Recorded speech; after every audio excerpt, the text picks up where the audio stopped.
Rritje të çmimit të rrymës, rritje të çmimit të ngrohjes, rritje të çmimit të produkteve bazë, të faturave të mbeturinave e shumë çka tjetër, dhe kjo s'është e tëra. Qytetarët e Kosovës pritet të përballen së shpejti edhe me një rritje të re të çmimit të energjisë elektrike. Pavarësisht ngritjes së vazhdueshme të çmimit të faturave të rrymës, 21% pritet të shtrenjtohet sërish energjia elektrike. Nëse ZRE-ja e miraton kërkesën, kjo do të ishte hera e tretë në 4 vitet e fundit që rryma shtrenjtohet, duke rënduar edhe më shumë barrën financiare të qytetarëve dhe bizneseve.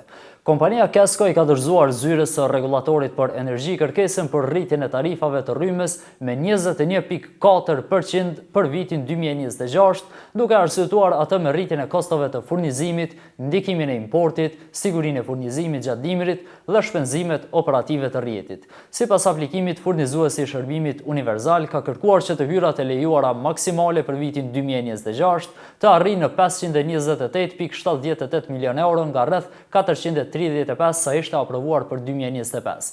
Aktualisht për konsumin mbi 800 kWh, çmimi është 15.43 cent gjatë ditës dhe 7.28 cent gjatë natës. ZRE-ja pritet të shqyrtojë kërkesën në ditët në vijim, ndërsa nga këta të fundit, si dhe nga Kesko, ende nuk kanë dhënë sqarime zyrtare për këtë çështje, pavarësisht interesimit të lajmit net.